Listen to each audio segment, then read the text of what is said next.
Welcome back to another video. So on here we are doing the how to tune and upgrade tips and tricks sort of thing. I do normally do these once every year or so, but we've had a lot of new subscribers recently and we've had a lot of people asking for some help on drifting and stuff like that, so that's what prompted this video. So on here we are going to be doing both the drive lines, all-wheel drive and rear-wheel drive. I will timestamp which drive lines on the top left at some point, but I do recommend you watching them all because there will be some good tips in there, and I'm going to show evidence on everything what I'm stating as well. So let's get into it. So for this we're doing it on the Nissan Silvia S15. So this is all-wheel drive, so I'm going to show you the upgrades I've got on it. So when we go on to the engine upgrade, I have got the 6.2 litre V8. Then on the driveline swap, obviously it's all-wheel drive because this portion's all-wheel drive. Then on to aspiration, I've got twin turbos. Now, it doesn't really matter which one you use on this, whether it's twin turbos or supercharger. It really doesn't matter. But personally, I just prefer turbos. I always have done. Superchargers are a lot more smoother with the power, whereas with turbos it's like all or nothing sort of thing. But I'm used to turbos, so that's why I prefer it. On this particular car I have got the wide body kit on. You don't need to run the wide body kit on this car. The only reason I run it to make it, because in my eyes it looks a lot better. Now with the body kit I have got the wing on this car, but in all honesty you don't need to run any wing on any car for drifting on Forza Motorsports. The wing is pretty much pointless. It's only there to make the car look better. Like, I can get the same sort of points, I can get the car to do the exact same things without a spoiler to what you do with a spoiler. So if you like running a spoiler, run a spoiler. If you don't. Personally, on majority of my cars I don't run spoilers. The only reason I've got one on this is because I prefer the car with a spoiler on it. So that's why I'm running one. Now on your wheels and tyres, now everyone always says, oh, you need to run this tyre compound, you need to run that tyre compound, and as you can see on the video here, this I've proved all it's wrong in this video what I'm showing at the moment. It doesn't really matter what tyre compound you use, because you can get whatever tyre compound to feel like whatever tyre compound. You really can. You can get your stocks to feel like drags, you can get your sports to feel like streets, you can get your racings to feel like stocks. You can get any tyre compound to feel like any other tyre compound in the tuning setup. So it's just run whatever tyre compound you like to whatever you want to run.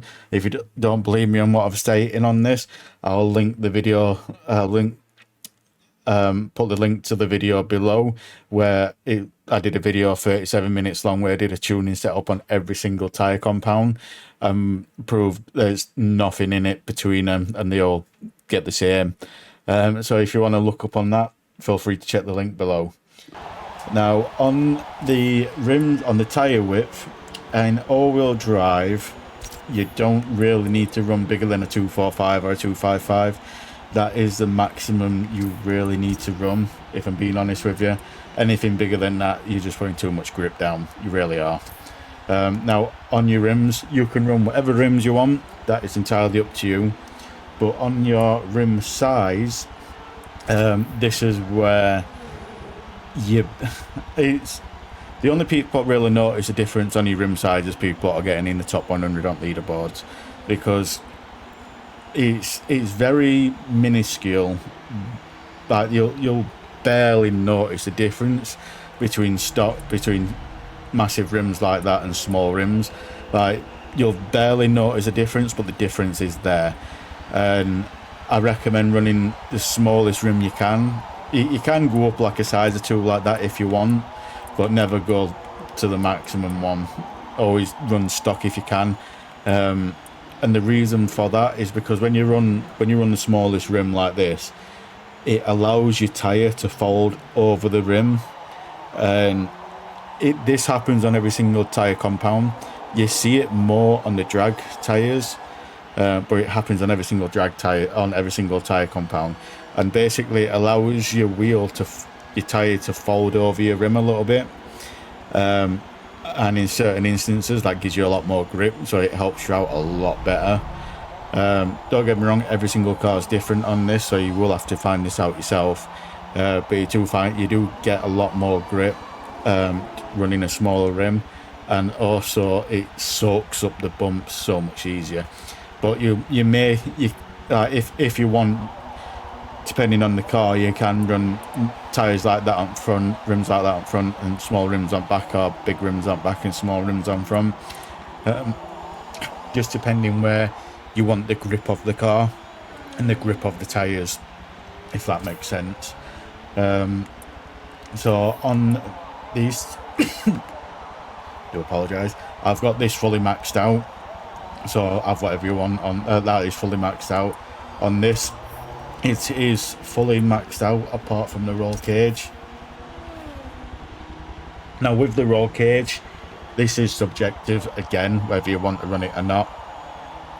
If I can get away without running one, I won't run one, because everyone says it stiffens your car up and all this and all, but in real life it does stiffen your car up. Me don't feel it in Forza.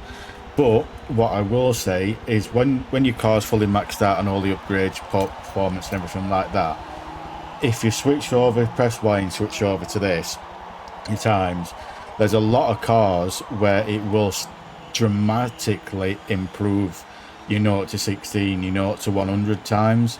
It's like on this, it actually makes it worse. As you can see on this, it's only minuscule. It's only minuscule, but it does make it slightly worse. But there is cars out there where going from stock to a roll cage, it will make your 0 to 100 and your 0 to 60 up to a second quicker, and that will help a lot in drifting. So once your car's fully upgraded, whichever car you're doing, do your roll cage last and look at your times, and if your times do improve, put a roll cage on. If they don't improve, or if it's less than a quarter of a second, it's not really worth it. Same with your anti-roll bars. Now these I have got these on, but in all honesty, it's very extremely rare I tune my anti-roll bars, so it's up to you whether you put them on or not. And power, this is fully upgraded. Now on the tuning side itself, I'm gonna go stock like this. All we're gonna do is change my braking to this, and we're gonna go from there, so that I can show you like individually of how to tune what and how to get your car to do what you want. The one thing I will say, when it comes to your springs, hopefully you can see a little clip here. A lot of people, when it comes to the springs, you see people saying, oh, you want to run your springs slightly softer, you want to run your springs slightly harder, you want to do this, you want to do that with your springs. Your springs are so important. Realistically, your springs don't mean a damn in this game, because as you've seen at the moment, driving whatever you call this car, the Donkmobile, you can see it's absolutely bouncing all over. I've got the springs fully soft and I've got the dampening fully soft on this car, and it still drifts immaculately good, even though the car's bouncing all over. So springs, it's just down to personal preference. Don't get me wrong, there's certain cars what you may benefit running slightly stiffer or slightly softer springs, but realistically it's not much. It doesn't really change that much, if I'm being honest, and the springs isn't something you really need to worry about, but it's kind of up to you on what you do on that. So we are going to jump into a test drive, then I'm going to show you how to tune your car basically. So we're going into this stock with everything stock on this. So when it comes to drifting, it all comes down to your drifting style, because what I'm going to tell you how to tune your car may not work for you, and what works for you may not work for me.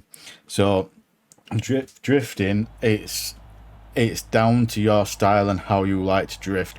That's why I'm showing you, like I said at the beginning, with everything on stock, then you can kind of go from there. So the first thing that I like to do is the differential. So as you'll see when I'm starting to go around this corner here, we'll get into it. Oop. I'm having, if you look on, got my controller cam on. If you're having a look at my controller cam, I'm having to steer into the corner a lot. Now me, because of my drifting style, I don't like steering into the corner. I prefer counter steering, but that's just what I'm used to. So for what I would do to make that a lot more better is on my diff, I will change this to between 80% and 100%. But I'm going to put it at 80% at the moment. On your acceleration, just leave it at 100, 100. It doesn't really make no difference whether you change that to whatever you want. But deceleration, I always run that on 0 because when you let go of the throttle, your car can still coast. So we'll change that to 80%, and you should starting to see that I don't have to steer into the corner as much as what I was before. Turn back round.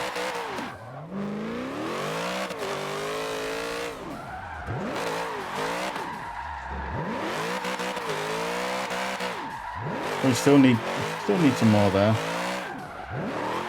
but it's a lot more manageable. I'll probably take that up to 90 for my style. Oh.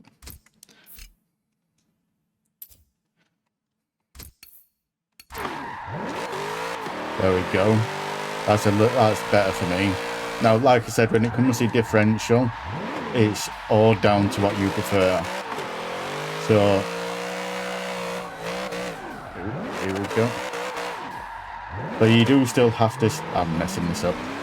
You do still have to steer in on some parts, but you're not constantly steering in. You can kind of control it and let go of your steering or steer out or counter steer instead of constantly having to steer in. So now we are going to go to the alignments and your camber and everything like that. Now, again, this is all subjective and this is all down to you. But when it comes to all-wheel drive, I like to run full negative front and rear. And the reason for that is because it gives you less grip and it's easier to spin your wheels up. It's not more for the corners itself, it's just makes it easier to get that clutch pop and to get it going, sort of deal. As you can see there.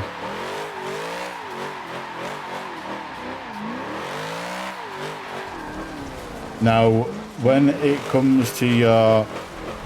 Now, if once you've done all that, and if you're still struggling to get your car out or to get your car to step out, this is where you will start going to your toe. Now, you want to run... Now, when it's me, I run full 5 out on force front and rear. But I'm just going to do 5 on rear and 0 on front, just so you can see the difference of what it will do with the car and the handling. Because when you do that, you'll notice that the back end is now extremely lively and the back end steps out something rotten. And if you notice, it's starting to hold the corners a lot more and it's a lot more lively.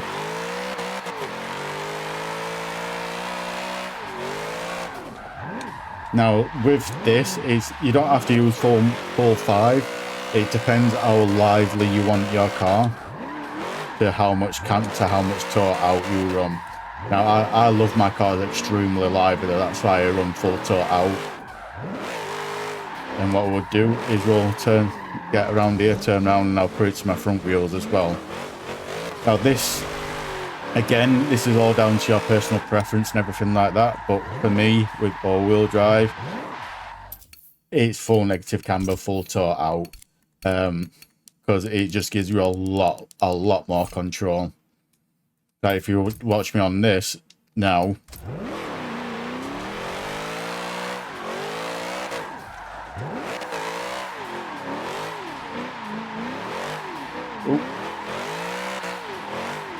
to me it feels a lot more livelier on switches and a lot more smoother at the same time. But the only downside to running toe out is your car acts like this on a straight. And when you put, see what I mean? It acts real. That's the only downside of running toe out. So now we're gonna get to the braking. Now with the braking, sorry, might as well get to the gears and go that way. So with the gears, it's down to you on what you prefer to run on your gears, if I'm being completely honest with you. Because some people like to run in third, fourth, fifth, or even sixth, going this sort of speed. Now, personally, I'd rather be in third gear or something like that around this point. So what you can do with your gears is you can do one or two things. You can either just change your final drive. Just change your final drive by 20 point, by 0.20 to speed, and that will just do it itself. Or what you can do is just change these individually. So I'm going to do these by 20 each. So that's 8, 9. So change that to 6, 9, 9, 9. Put that to... My maths is awful, so I'm probably getting these completely wrong.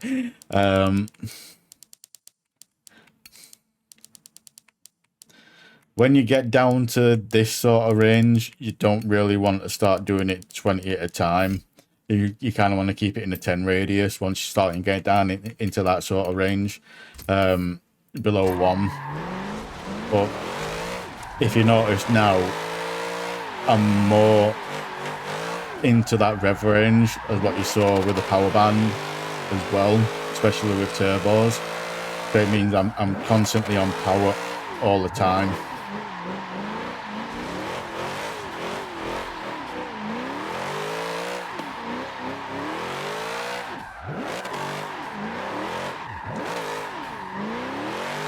There we go. Now, when it comes to your tires is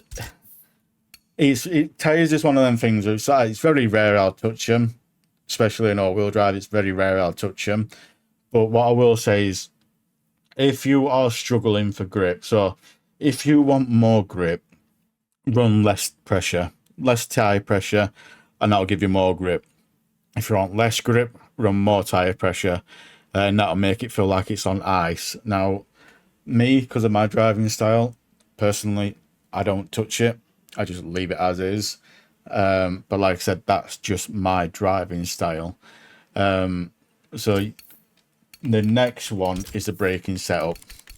Now, with the braking setup, I run 100% to the front at 200% pressure. And there's a reason why I do that, which I'll show you now.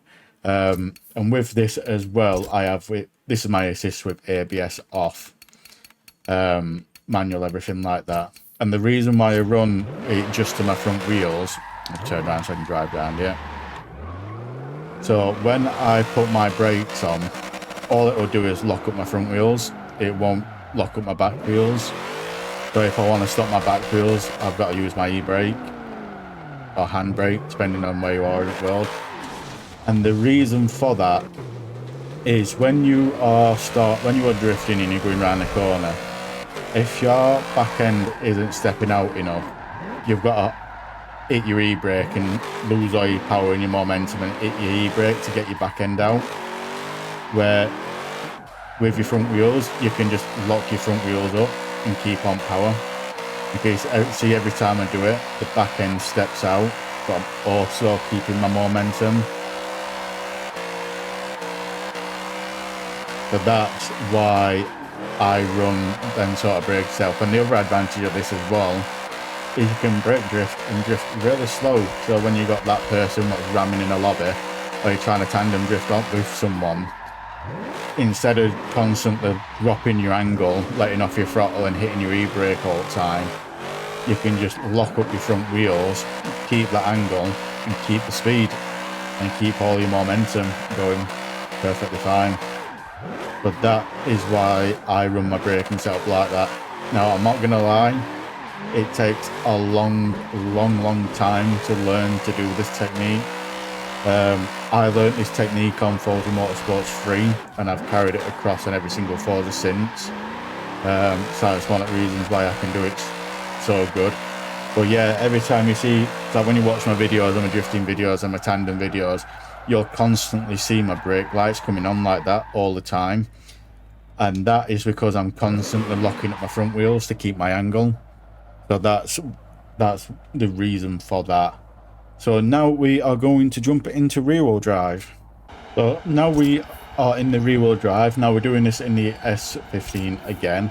So rear wheel drive on there. Now all the upgrades are pretty much the same as what I showed you in the previous one. Everyone's the same apart from the tyres and the roll cage. Now on the tyres, with rear wheel drive for me, if I can get a 255, I will always run a 255 up front. If there's no 255 available, I'll run the closest to a 255 I can.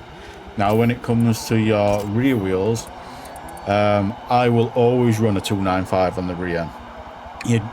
You don't need more than a 295. Now obviously if it doesn't go up to a 295, then just take the maximum you can, but you never want to go above a 295 width for the rear. You never do. It never works out. 295 is the sweet spot for the tyres, so don't go above that and you will thank me later. Now on the roll cage, as what you saw in the previous video, I was talking about your times on your 0 to 100 and stuff like that. But as you can see here, it does make a difference. It's not a big difference, but it does make a difference. Where you can see my 0 to 60 is 295 at 0.975 without it. With it, it's 0.94. Now on your 0 to 60, it's 5.23. With it, it's 5.1. Then on your quarter mile, 9.85.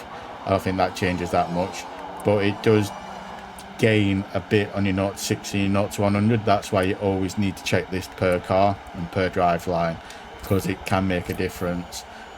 Fully maxed out on your engine. Now on the tuning setup itself, I will reset this back to default. Now when it comes to your tyres, I always run 25 from 20 on your rear. This works on pretty much 99% of cars in rear wheel drive. It works flawlessly. Now you may need to tweak it to work to your ability and stuff like that. Now on your toe, I take that off and put it to 0. I don't run no toe at all on rear wheel drive, but again, this is down to personal preference. On the camber, I just leave that stock because it's good enough for what it is. Sometimes, depending on your car, I will take the camber off the rear and put it to 0 on rear. But anti-roll bar springs or stuff like that, I don't really touch this. Braking, just change this to always to the front and 200% pressure. And on my differential, I always run that 100% and 0%. So let's get into this and talk about this. Now everything that I talked about on the previous video with the all-wheel drive, it works exactly the same. The methods are exactly the same on this. So I don't really, if you watch all the way up to that point, and you don't really need to go through this that much. But again, if a car's struggling to step out on the rear side, just give it a little bit of toe out if you want, but not much. You only need very little. But as you can see in rear wheel drive, the car will drift really well, just doing what I've shown you there. It will just work. Every rear wheel drive car will work. Probably 90% of my rear wheel drive cars, this is all I've done to them, and I've got top 30 on the leaderboards by just doing this. You don't really need to do much tuning rear wheel drive at all, if being honest with you. But again, if you are struggling to get grip on the front or the back, change the tire pressure. And again, when it comes to your alignment, if you are struggling to get the back end out, just put on rear wheel drive, just change it by half a degree out to your rear at a time. So if you really are struggling, just put half a degree out. And if you're struggling again, just do another half a degree out. And if again struggling, do another half a degree out. But never use towing. Never use towing. It will make a mess up of your car. A lot of people run towing because they see people on TV running towing, and they're constantly spinning out and the car's shooting off the track. So I seriously recommend to never ever use towing. On your springs, everything like that, that is up to you. But on the ride height, when it comes to rear wheel drive, I normally run it maxed out as high as it'll possibly go. And the reason for that is because I tune my car to drift on every single track, and every track what comes up in online. And what track comes up in online? The Nürburg. And the curbs on the Nürburg are extremely high. So that's why I just run my suspension as high as you can, because you will notice your car will bottom out and hit the bumper on the curb. So the only reason I change this to max out is because of that on Nürburg. Your dampening, stuff like that, it doesn't really matter. If you do notice your car spinning when you're hitting a bump, just make it slightly softer. You don't need to do it by much. Probably do it by like that, for example, and it will make a difference. But I've never needed to do it, and just doing this alone, this car will get really good score. Like I'll do. Oh, the only thing I don't like about this is the gears, so I will do the gears. You see what I mean? How the car just works. Rear wheel drive is probably the easiest drive line to drift on this game, especially when it comes to tuning, because you just don't need to tune the car to get it to work.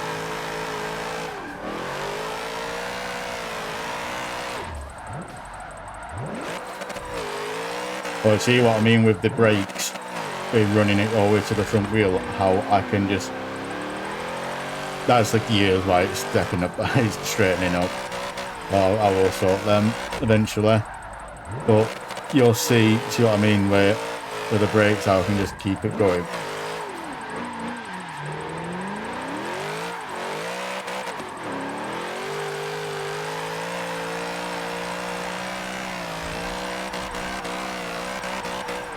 Now with the gears, I have got a specific gear set for this car. These gears work absolutely amazing, and you can have these gears and it will work on this car.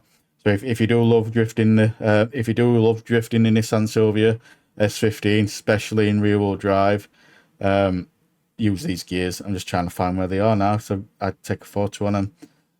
I don't think I can find them. Where are they?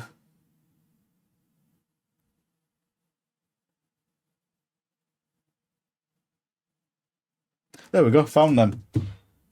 That took some time.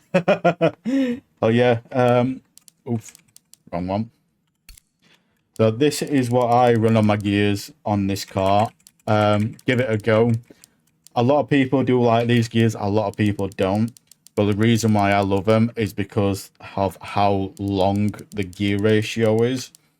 And this car has got the power to overcome it and to use it really well.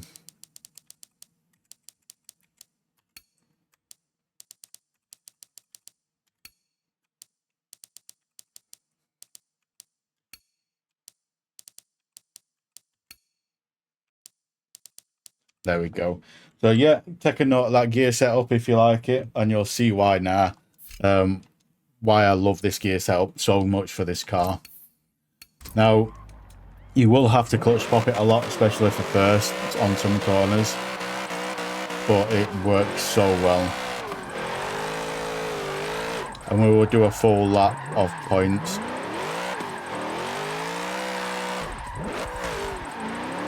Just so you can see how well this car works, just with the little tuning I've done.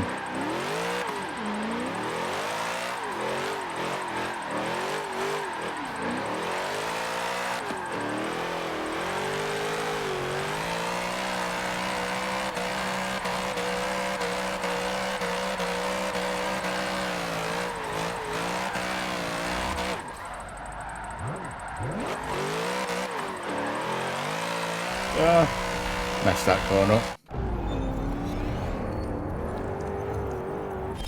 I know I shouldn't be doing that and I should just do another lap, but I'm lazy. I was going to do it across the line and do it again. Hopefully I don't mess that corner up.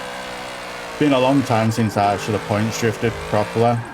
So trying to get back into the points drifting side of it is a little bit trickier. But with my braking setup, how I use my brakes, just keep an eye on my brakes. I'm constantly just locking the front wheels up to keep the drift going and to keep the car sideways.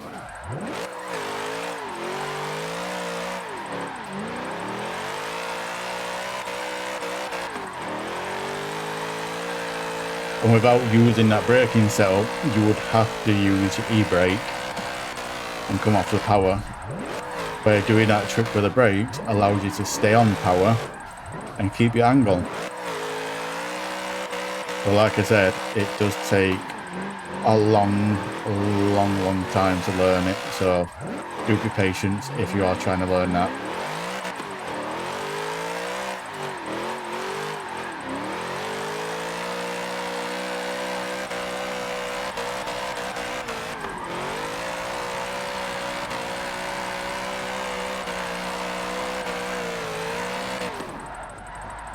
There we go, 55, which isn't actually too bad on that track. But yeah, I hope this video has helped. I know it's been a lot of useless information there. But like I said, it's just showing how I drift and how I tune a car. So thank you for watching and peace.